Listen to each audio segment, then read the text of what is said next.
بسم اللہ الرحمن الرحیم۔ السلام علیکم عزیز طلباء، میں آصف رائے۔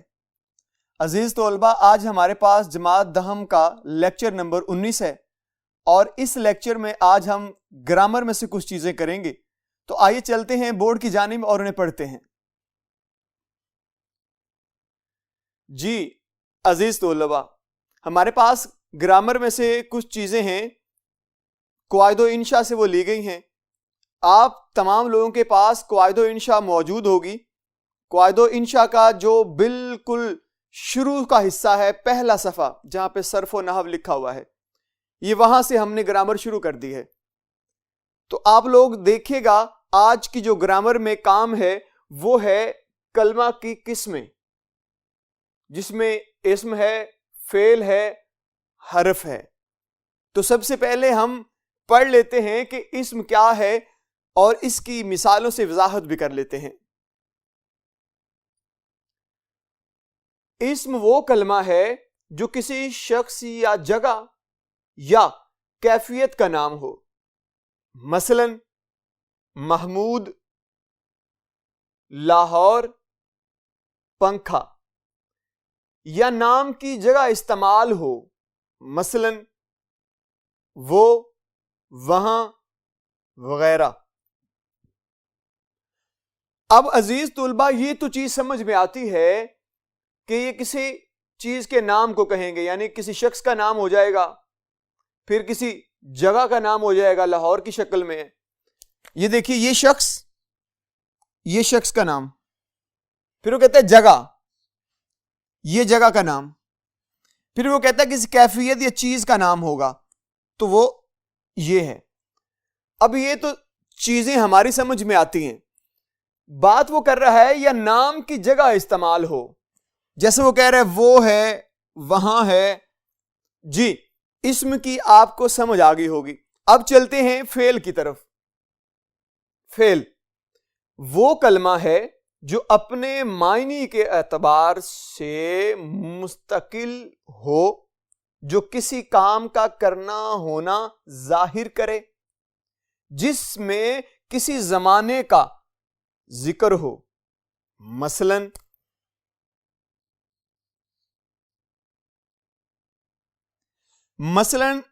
آیا، جاتا تھا، لکھے گا۔ یہاں پہ 3 زمانے میں نے ظاہر کیے ہیں۔ یہ جو زمانہ ہے یہ موجودہ کو بیان کر رہا ہے، یہ ماضی کو بیان کر رہا ہے، یہ آنے والے کو بیان کر رہا ہے۔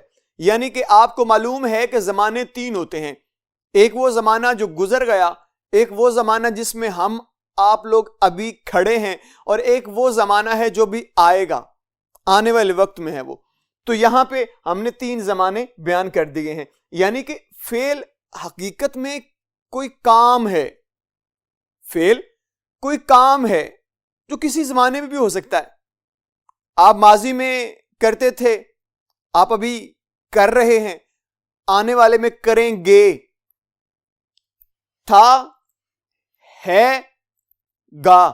یعنی کہ یہ 3 چیزیں جب آپ کے ذہن نشین ہو جائیں گی تو آپ بڑی اچھی طرح سمجھ جائیں گے کہ فعل کیا چیز ہے۔ جی عزیز طلباء، تو یہ تو تھا فعل، اس کی تعریف اور اس کی مثالیں۔ اب چلتے ہیں حرف کی طرف۔ وہ کلمہ ہے جو اکیلا کچھ معنی۔ جی عزیز طلباء، آئیے اس کا اگلا حصہ پڑھتے ہیں۔ جی کچھ معنی نہ دے لیکن دوسرے کلمات کے ساتھ مل کر معنی دے اور ان میں تعلق بھی پیدا کرے، وہ اپنے معنی کے اظہار کے لیے دوسرے کلمات کا محتاج نہ ہو۔ یہ چیز ذہن میں رکھنی ہے۔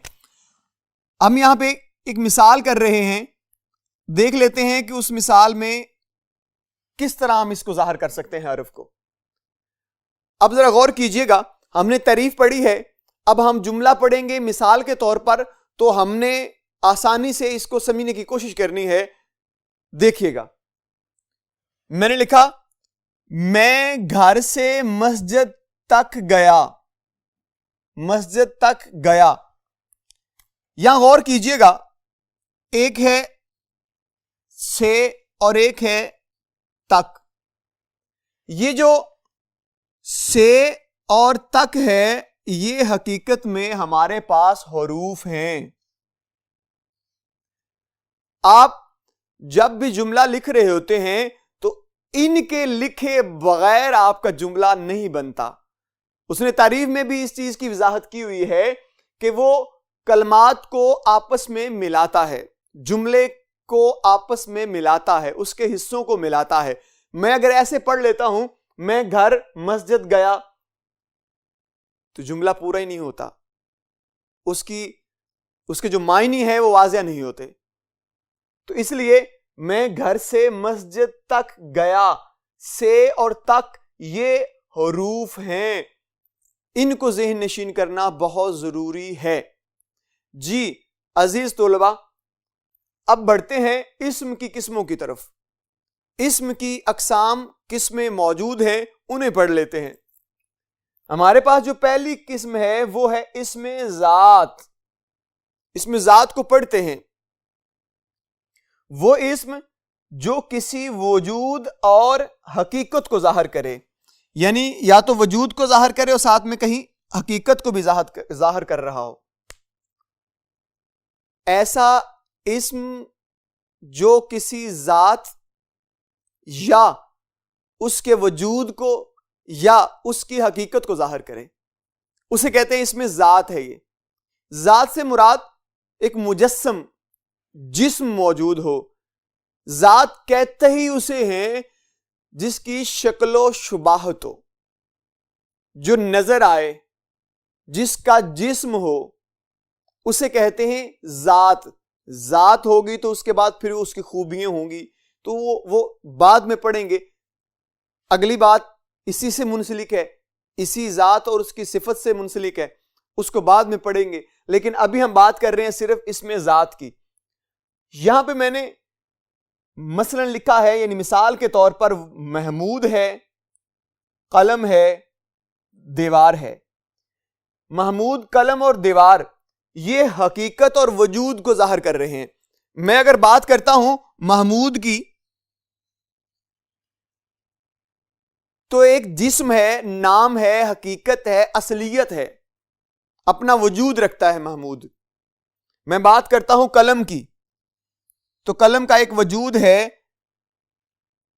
بناوٹ ہے, شناخت ہے, تو ہمیں پتہ چل جاتا ہے کہ یہ اسم ذات ہے.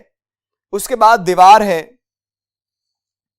ہم جانتے ہیں کہ دیوار کا بھی اپنا وجود ہے, اپنی پہچان ہے, خاص شناخت ہے.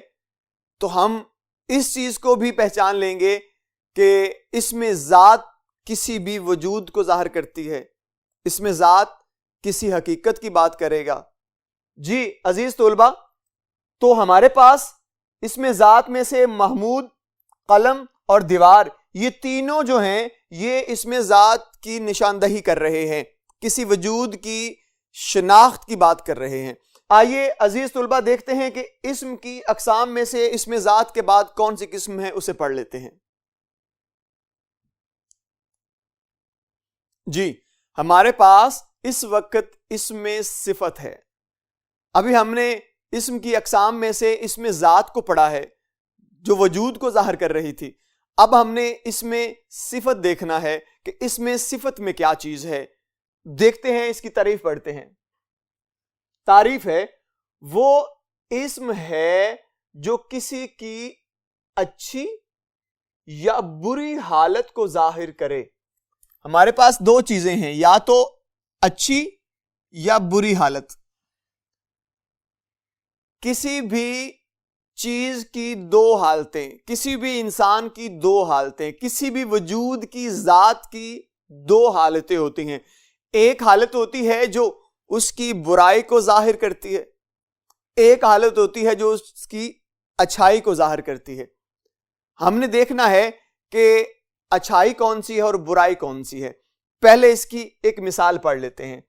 وہ کہہ رہا ہے صابر دوست. یہ جو صابر ہے اسے کہتے ہیں صبر کرنے والا دوست. صابر کہتے ہیں صبر کرنے والا, یعنی کہ ایسا دوست جو بڑا ہی صابر ہے, صبر کرنے والا ہے.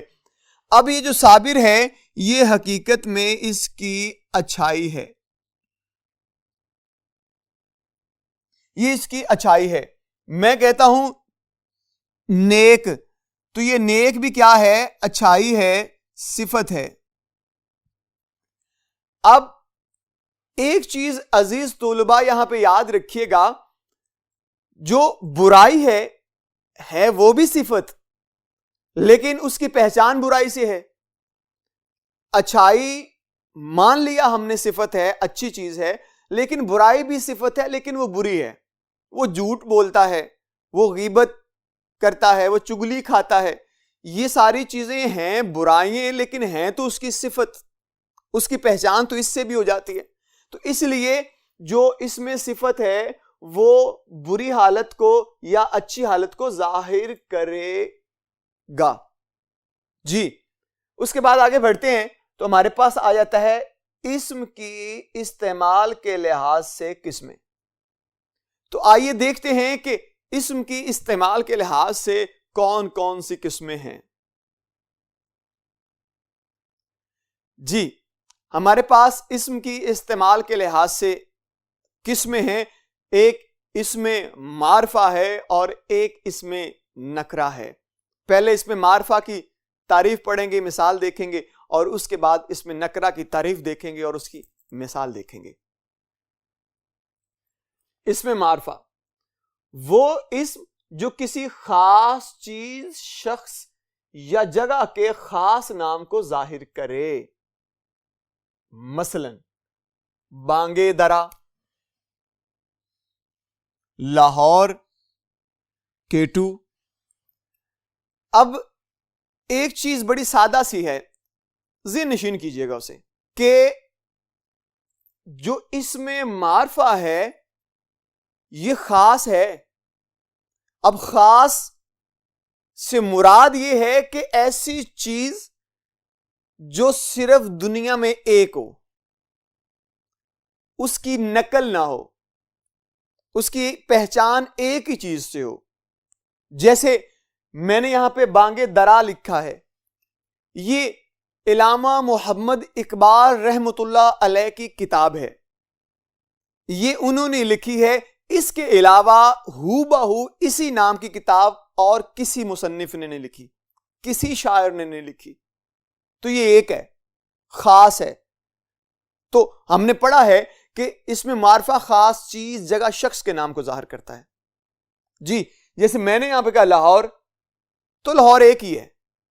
میں نے کہا کیٹو، تو کیٹو کی پہاڑی ایک ہی ہے، اسی نام سے ظاہر ہوتی ہے۔ اس کے علاوہ کسی ملک میں اور کوئی کیٹو کی پہاڑی نہیں ہے جس کا نام ہی کیٹو ہو۔ تو ہم نے پہچان لیا کہ جو اس میں معرفہ ہے وہ کسی خاص جگہ، چیز، شخص کے نام کو ظاہر کرے، اور وہ چیز، وہ جگہ، وہ شخص دنیا میں ایک ہو، اس کا ثانی نہ ہو۔ جی، اسم نکرہ وہ اسم ہے جو کسی عام چیز، شخص یا جگہ کے عام نام کو ظاہر کرے۔ اچھا، یہ دونوں ایک دوسرے کے الٹ ہیں، یعنی کہ اس میں معرفہ خاص کو ظاہر کر رہا ہے، اس میں نکرہ عام کو ظاہر کر رہا ہے۔ تو یہاں پہ ہم نے مثالیں دیکھنی ہیں، ایک ہے پہاڑ، دوسرا کتاب، اور ایک آدمی۔ اچھا، غور کیجئے گا، پہاڑ، کیا پہاڑ صرف پاکستان میں موجود ہے اور ایک ہی پہاڑ موجود ہے؟ نہیں، پاکستان میں کئی پہاڑی سلسلے موجود ہیں، ان میں کئی چھوٹے پہاڑ، بڑے پہاڑ، خوبصورت پہاڑ، طرح طرح کے پہاڑ دیکھے جا سکتے ہیں۔ تو یہ عام ہے، ہمارے ملک میں بھی ہیں اور بھی ممالک ہیں، ان میں بھی اس طرح کے علاقے موجود ہیں جن میں پہاڑ بہت سے موجود ہیں، ان میں چھوٹے بڑے پہاڑ، خوبصورت پہاڑ ہو سکتے ہیں۔ تو یہ عام ہے، خاص نہیں ہے۔ اس کے بعد کتاب ہے، تو عزیز طلباء، کتاب آپ کے پاس بھی ہے، میرے پاس بھی ہے۔ کتاب ایک نہیں ہے، کئی کتابیں موجود ہیں دنیا میں، طرح طرح کی، لہٰذا یہ خاص نہیں ہے، یہ عام ہے۔ اس کے بعد آدمی، تو پیارے بچوں، آدمی بھی دنیا میں بہت سے ہیں، یعنی اس دنیا کو اگر دیکھیں تو آدمیوں سے بھری پڑی ہے. تو آدمی عام ہے، خاص نہیں ہے. دنیا میں، ملک میں، شہر میں، گھروں میں، گلی کوچوں میں آدمی ہی آدمی موجود ہیں. تو یہ عام ہیں، ایک نہیں ہے، عام ہیں. ان کو ہم اس میں معرفہ نہیں کہہ سکتے، انہیں اس میں نکرہ کہیں گے. جی عزیز طلباء، یہ تھا ہمارا آج کا لیکچر. امید کرتا ہوں کہ آپ کو یہ لیکچر بڑا پسند آیا ہوگا اور آپ کو ازبر بھی ہو گیا ہوگا. انشاءاللہ بفضل خدا اگلے لیکچر میں پھر ملاقات ہوتی ہے. تب تک کے لیے مجھے اجازت دیجیے. اللہ حافظ.